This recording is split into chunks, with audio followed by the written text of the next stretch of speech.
Happy Monday, my friend. Listen up. I have something to tell you.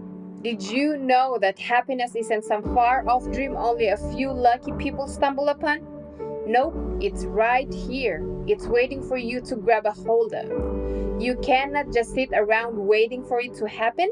You must take action, and you have to make happiness a priority if you want it. It's all about making smart choices that bring joy into your life.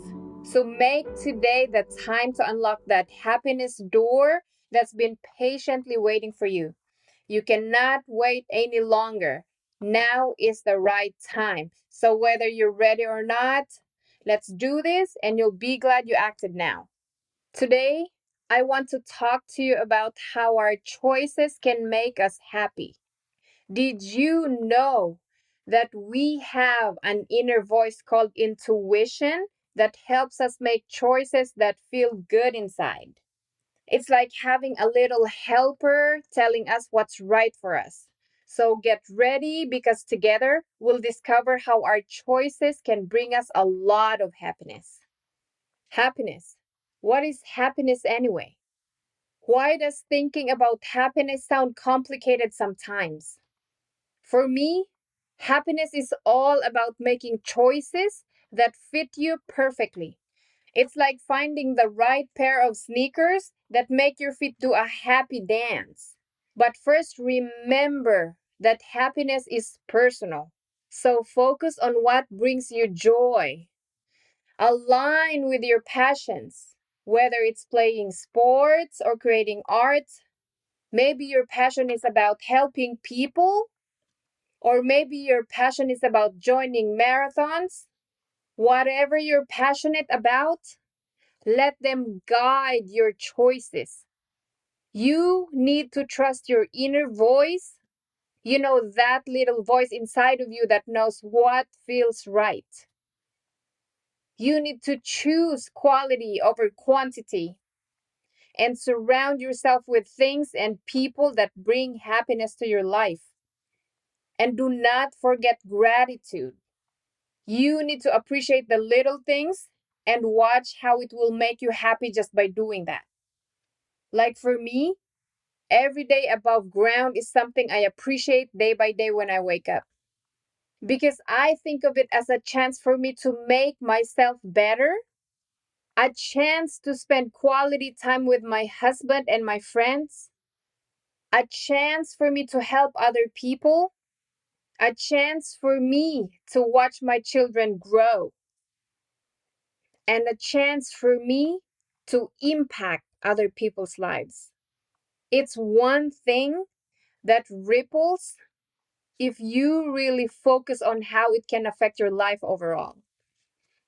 I remember when I went to college, I am such an introvert, but I was planning on making a lot of friends so I can be like the cool people in grade school and high school that had a lot of friends and looked happy whenever they were together.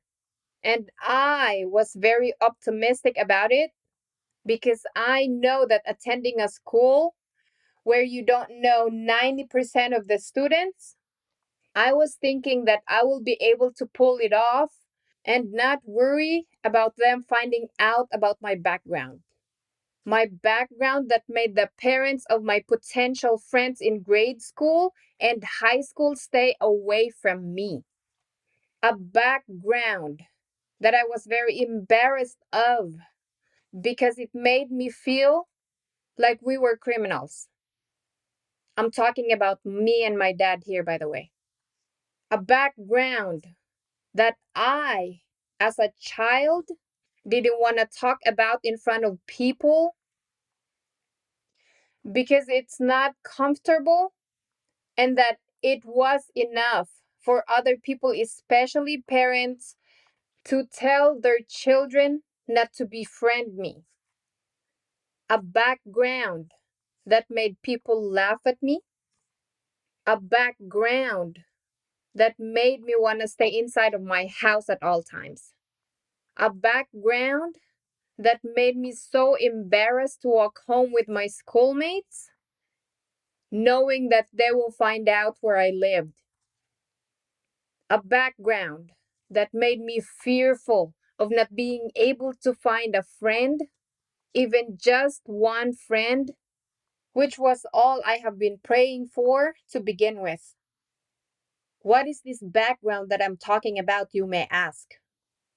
This is about living with my alcoholic dad that drank himself to sleep every day, in the morning, during midday, and during nighttime. My alcoholic dad that got laid off and broke his arm when he tripped on a chair on his way to the restroom to pee. One time he was drunk. Having an alcoholic dad that made me go to the store 2 houses down the road to ask them at least 4 times a week if they can give us a can of sardines or a pack of ramen noodles so we can have something to eat. The storekeeper would then write those things down on a paper for my dad to pay when he had money. I had to do that the whole time I was living with him. And we were making a record in our neighborhood. A record that me and my dad were not proud of. We held the record of having the longest list of the goods that we had borrowed from different stores that people had stopped giving us anything. This list has gotten so long because it has been a week that turned into months that my dad couldn't pay what we owed at the store. Then we would move to a different store, but it would not take long before they learned that my dad didn't have money to pay them back. So they would stop giving us anything too. There were a lot of days that I remember seeing my dad crying, and I would ask if he was, but he would always come up with a lie like he sneezed so hard that it made him teary-eyed, or he would say something like the smoke from his cigarette got into his eye. That's why he was wiping it. Or a lot of times he will just give me a hug, but all he would say is he loves me and my brother so much. But I was already in 6th grade that time, and I had a little bit of understanding of some things. I knew he was a good dad. I didn't like the fact that he drank a lot, but he was a loving and caring dad, and I just didn't understand why people were mean to us. I didn't even know that we were in a bad situation if not for the people that would talk about me and him, even when I was around. I would hear our neighbors talk about us, and they would say things like, we do not have any shame at all because we have the longest list of goods borrowed and that we have not paid what we owe for a long time. And that if my dad was laid off and can still afford to get drunk, then he should be able to afford to go find a job so he can pay what we owe them. I had friends in our neighborhood that told me that it's okay for me to hang out with them only if we were in school, but not on the weekends or during dismissal times. They told me that I cannot walk with them because their parents told them that I am a bad luck because of our living situation. They were very nice friends, and hanging out with them at school worked for maybe a week, but someone must have told their parents that they were still hanging out with me because I remember the following week they started avoiding me until I didn't have anybody to hang out with. I was so insecure and sad and mad that I dreaded going to school until I met a new friend. This girl started school a little later than us, and it just so happened that I was the only one without a seatmate because no one wanted to sit with me for the same reason. So I had the chair right next to me empty for a while until this girl started school. I was so scared, thinking that she might be influenced by the other kids too, and that she might dislike me once she finds out that my neighborhood friends were avoiding me. But I was so wrong. I had these crippling fears for nothing. I say that because I found a friend in her. But there was something weird. My friend was missing one leg. It was weird for me at first because I have never seen a kid my age with a missing limb. But as days passed, I didn't really care about that anymore. She was very nice and genuine, and that's all I cared about. She was very sweet and soft spoken, and she was very smart. But she wasn't able to move around and play during recess or after lunch. But it was fine with me. I stayed seated with her each time the bell rang for those break times. So we would eat snacks or lunch together, and we slowly got to know each other. But a few months into that friendship, she stopped coming to school. And that seat right next to me, it was vacant again. Those were the saddest days of my sixth grade life, and I thought that it cannot get any sadder than that. But it did. Because a few more days passed, and our teacher announced in front of the class that we will be going to make paper flowers to bring to my friend and see her for the last time. I was so confused at first. I was thinking maybe she was quitting school, but it was worse than that. My friend had passed away.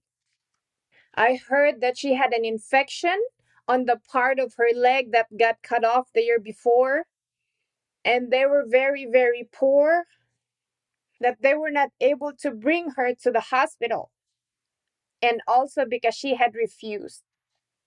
She said that if there was something bad that would happen to her, she wanted to be at home surrounded by her loved ones when it was time for her to close her eyes for good. That's what her mom said during her funeral. And I still remember how she looks to this day, especially her eyes. They were big and bright like windows to her pure heart. Her long, curly lashes always had this gentle movement like butterflies' wings. And each time you would look into her eyes, it made you feel like you're receiving a soft and gentle hug that made you feel happy and cared for. That's how she would make me feel since the first day that I have met her. But that was kind of really short. And I felt like a storm just hit my heart with rage. It was torn apart, and the pain felt unbearable. And for weeks that turned to months, that weight of grief around my heart after losing my only friend, it felt like heavy chains. It was pulling me down and drowned me in a sea of tears each time I would lay down to sleep. My heart was aching every time I would go to school, and I have always felt a heavy weight of unbearable emotions, making me feel as if there was a bottomless void deep within me.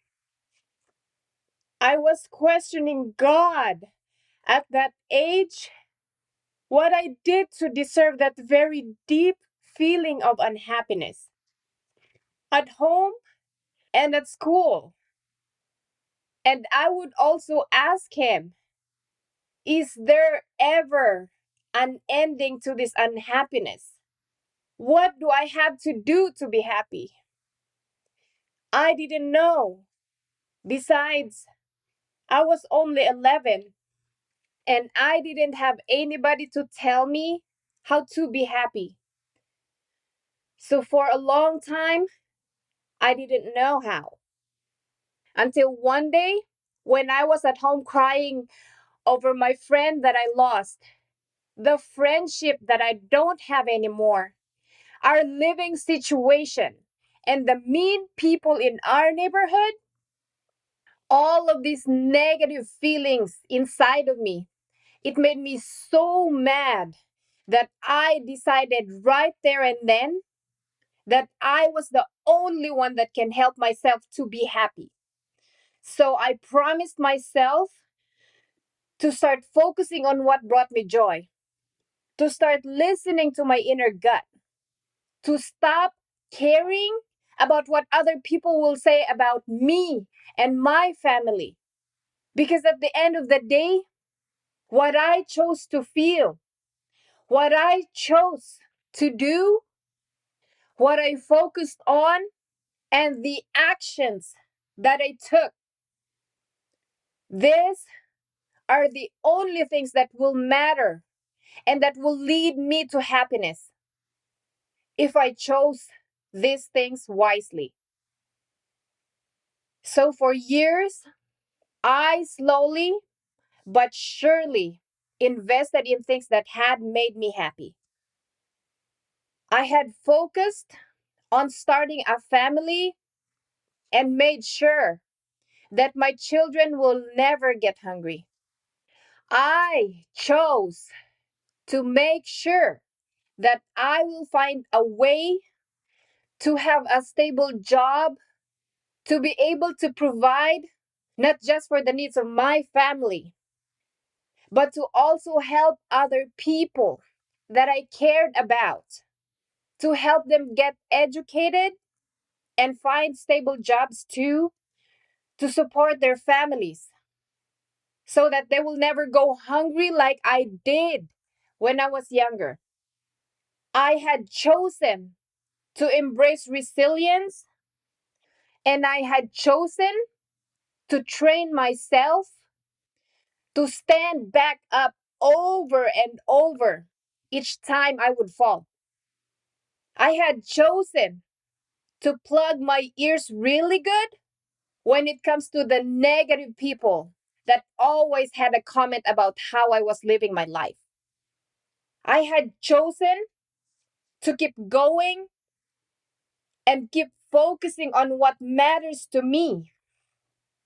Even if a lot of people made fun of me for living simply, for buying my clothes and my children's clothes at a thrift store.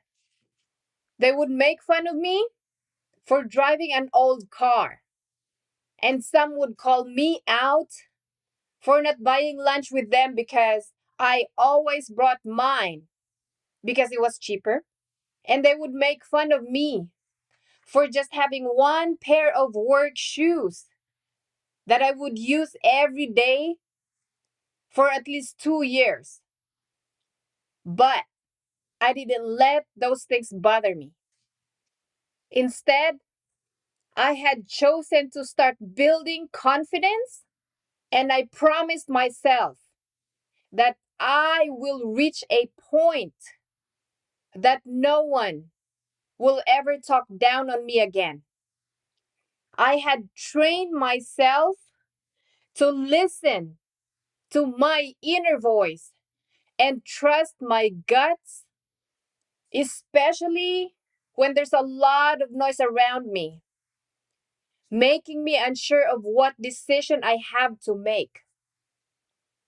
And by doing all of these things, I was able to navigate the twists and the turns of life. And today, I can proudly say that I am at a level where I do know how to stand up for myself. I do know how to make smarter choices according to my gut feeling. And I choose to always advocate about helping people in need and not judge them just because they don't have the things that I have, just because they don't act like me, just because they don't think like me, or just because they don't have a stable job like me, or even if they cannot afford what I can afford. So, for you, yes, you, my friend, I need you to reflect on the choices that you have been making. The choices you have been making for the last 5 years, 2 years, 3 months, or today. And if majority of those choices did not make you happy, but made other people happy, you need to reverse that. You need to choose the things that makes you happy instead. I need you to choose to do wise things. Start within yourself. You need to prioritize your own happiness because it sets the foundation for your fulfilling and meaningful life. Making smart choices helps you avoid unnecessary problems and regrets. So, here are some things that you can do today, and I mean it today, to prioritize your own happiness, to become stronger, more confident, and better equipped to positively impact other people. So, number one, you need to get rid of the negative people in your life. If it's a family member, you need to set boundaries with them, communicate with them. And they might take it the wrong way, but try it anyway and be firm. Because if they see that you are consistent with reinforcing the boundaries, they will eventually get it. It will take some time, but always remember that you must prioritize yourself. It's not being selfish. This is important because when you are happy and feeling good, you can have better relationships with others and treat them well too. Then, number two, you must pick yourself up and stand back on your own 2 feet. It's very important to do this all throughout your life because life is full of ups and downs. And sometimes things might not work out. You might make mistakes or face obstacles, but if you keep trying, you can learn from your experiences and you will grow stronger. I promise you that. When you get back up, you show resilience and courage, and you give yourself a chance each time. The chance to succeed and to be happy. And remember that it's okay to make mistakes or face challenges. That's part of life. The most important thing here is to never give up, to keep trying, and to believe in yourself. So, no matter what happens, Always remember to get back up and keep going. Then, number 3, you must ignore the people that don't believe in you. You know, those people that will always find the fault in anything that you do. You know, those pessimistic people, your critics, whatever you want to call them. They will be all around you, but you cannot control what they think. What you can do is to ignore them instead. Know that they do not matter at all. And it's very important for you to ignore them because their negativity can bring you down and make you doubt yourself. So, what you should do instead is you need to surround yourself with positive and supportive people who believes in you and encourages you to pursue your passions. And don't let the negative words or opinions of others stop you from trying or following your dreams. Always remember that you are capable of achieving great things.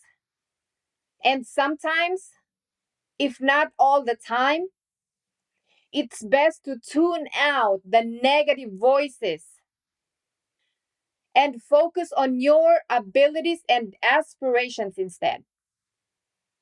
You must keep believing in yourself. You must stay determined and prove those naysayers wrong by achieving success and happiness. So don't forget that when you choose to do these wise things, I promise you guys, you will get out of that dark cave called unhappiness and go towards the entrance where you will be able to see the light and find out that there's actually a wonderful world out there. So, to wrap up, guys, I want to say one last thing. Please make this world a happier place by doing one good thing for someone each day. And I encourage you to take a picture of that good thing that you are doing and tag me in it. My social media accounts are below the show notes of this episode. God bless you in all that you do. Bye for now. Till next Monday, guys.